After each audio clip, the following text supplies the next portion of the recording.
Greetings folks, Eler here, and today I've got a fun match for you from Sky Tank Dog of the EU server. Some of you will recognize Sky's name. He has had a few replays featured on the channel before, and he sent this over to me as a fairly atypical gameplay experience for the tier-VII Soviet gunboat destroyer Minsk. He is in a domination match on Warrior's Path. He is bottom tier in a tier-9 battle. He's got at least 2 radar ships to worry about, possibly a third in the Shenyang, and he has a fairly atypical or somewhat atypical build, taking concealment expert on the Minsk. In my experience, generally the Soviet gunboats don't care about being concealed because they're firing their guns all the time. They sort of have this go fast and pew pew play style, but in this case, the concealment is definitely going to work in Sky's favor. He's starting over here on the far east flank, gonna spot and look to contest Charlie, but he's got to know where the opposing radar is going to be before he closes in too far. In fact, we now do detect the Kronstadt, and he is just about to come into the Kronstadt's radar range. If he does slip into the cap, the Kronstadt probably will pop radar, or at least that's generally my experience, is that in fact, now he has just activated his radar. And the smoke might help in terms of keeping him concealed after the radar goes down, but this may be just to cover his tracks. He's just going to get a few shots here on the Kronstadt, and then he will turn around and go and look to contest Charlie. In fact, now he's being targeted by 5, so he really needs to be moving here, getting out of harm's way.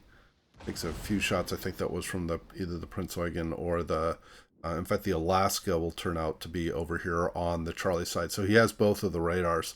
Looking at the general tactical situation, there is a single Allied destroyer, the Z-23, that's in Charlie, or in Bravo, excuse me. He is being contested, and since he's dead center in the cap, I'm not sure if he doesn't have hydro running. He should be able to light up pretty much the entire cap because it is being contested by another destroyer. On the west flank at Alpha, the opposing team has secured that cap, and it looks like they're in a little bit of a standoff there, but it looks like the Allied team has the stronger force at Alpha and should be able to push through. Now, I mentioned earlier that the Alaska was going to end up being over here. We now do detect him, and we also saw the Shenyang, and the Shenyang smoked up, so we know the Shenyang does not have radar. And one of the challenges of the Minsk is that her torpedoes are only 4 kilometers. So they are very fast. I think they're 70 knots. And they also have very good alpha. So if you can't get them to hit, they do a lot of damage. But basically these are yellow torps. And he's going to close in here and send both sets of torpedoes. He is now going to detect the Shenyang. There is the radar from, I'm assuming, is the Alaska. And this is a very impressive and very lucky, frankly, torpedo drop, because he is going to get both the Shenyang and then get exactly the precise number of torpedoes he needs to sink the Alaska, getting 2 devastating strikes, a double strike, and claiming first blood for his team. So gets his team a very early lead by taking out some very important ships to be able to control the game very early on. So he's slipped out of the cap again just to make sure that he gets off detection, and then is going to back into the cap here. We've lost sight, or at least we briefly lost sight on the Prince Eugen. Prince Eugen here is not sailing or not using the premium camo. It looked like the Type 5 camo initially, but when I looked at the Type 5 camo on my Prince Eugen, it doesn't look quite like that. So maybe one of our viewers will recognize what the camo is, because I was thinking, why would a Prince Eugen with a very useful premium camo be putting a Type 5 camo on? But it looks like it's something else. So now Sky is backed into the cap here, and he is taking Charlie. Now, I should note that the opposing team did sink the Allied Z-23 at Bravo, and they are now securing that cap. It looks like we're going to be able to get Charlie pretty easily, because the opposing destroyer, the Shenyang, was taken out. The Allied team has a stronger presence here with 4 ships. and the opposing King George is up on the Charlie line, and he's really, frankly, kind of playing too far from to be able to be effective. And in fact, the Allied Benham has just taken out the opposing Scharnhorst. So and now Sky has secured the Charlie cap. So the Allied team has a one ship advantage. They have two caps, and tactically they're in a pretty strong position. They having sort of control on both flanks should give them a pretty solid level of control over the map. The important thing might be for the Allies that are on the west side to move more towards the east and put stronger pressure on the middle of the map. Right now, in my opinion, the Allied battleships, the Georgia, the Tirpitz, and the Bismarck, are frankly playing too far from the Bravo cap. They're kind of sailing around the perimeter of the map, and they should be pushing in. Now, we don't know their exact health. Maybe some of them are heavily damaged, and they're needing to back off to avoid taking more damage, but I suspect that that's probably not the case. Now, coming back to Sky's situation, he has been doing a really good job sort of keeping things spotted and trying to mostly stay out of harm's way, but he's now taken enough damage, including a really strong salvo from the opposing Prince Eugen, that he's down to only about a quarter of his health. So he has to conserve his health at this point. He is firing here while he gets the chance and is able to do it from concealment. And drop smoke again. I probably would have just stayed out in the open because I'm not detected at this point, and the main thing is just to keep the opposition detected so the Allies can fire on them reliably.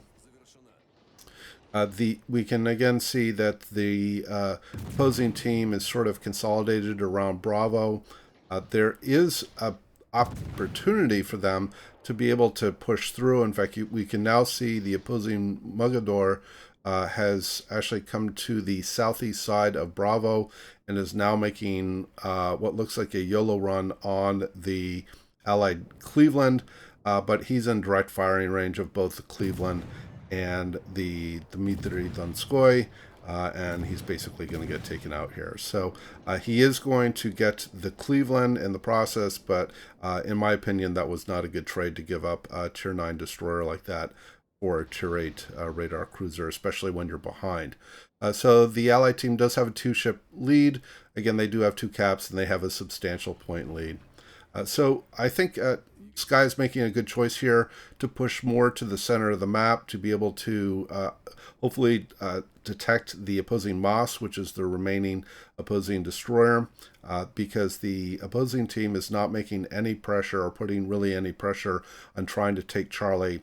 So I think it's sensible for Sky to move more into the middle of the map and get some things lit up here, and like I said, try to find the opposing Moss. Now, we do see an opposing Bismarck here that's moving down the east side of the Bravo cap. And again, I mentioned earlier how the Minsk has very short range torpedoes.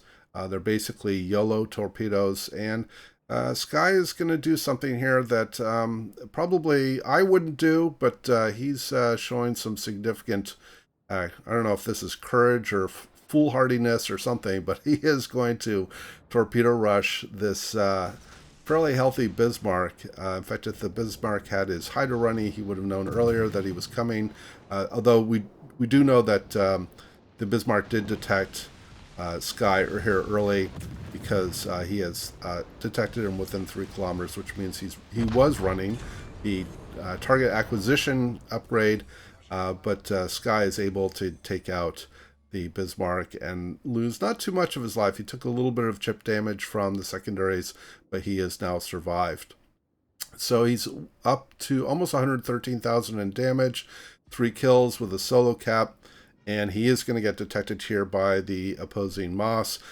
In the current state that Sky is in, he's making the right choice here, to in my opinion, to drop smoke, get into concealment, get out of harm's way. The Moss is a good gunboat. He does have 5 fairly rapidly firing guns to be able to take out Sky here fairly quickly. So I think Sky's making the right choice here to back off.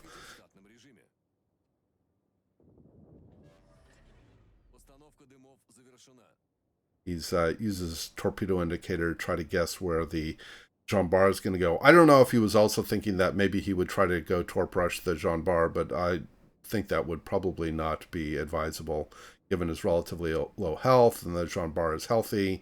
But it isn't really going to matter too much here. The Allied team is closing in on 900 points, and I think just staying alive is the best thing to do.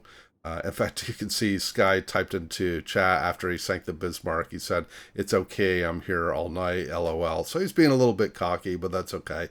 He's done a good job for his team. So hats off to Sky for playing this well. He is also going to type into chat here. He's just mentioned don't die. That's right. I have seen quite a few games where teams get very substantial leads and then throw those leads because they become overconfident, and the opposing team is able to stage a rally and bring a game back. Although in this case, I think the point differential is just too strong. And Sky knows that all he needs to do at this point is just stay alive and not give the opposing team some extra points to prolong the game.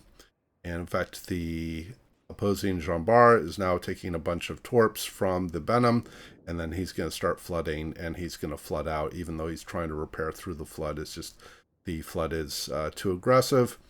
And there goes the Jean Bar. That gives the opposing team 900, or Allied team 999 points, and then they win the match. So a really fun little match, and again, very atypical of gameplay for Minsk to get so many torpedo hits. But Sky did a terrific job. Comes in top XP for his team, earns over 2,200 base XP. And thank you very much, Sky, for sharing this. Excuse me. So I hope you enjoyed the replay and the commentary. Please do leave your comments below. And as always, we hope to see you out there, and we wish you happy sailing.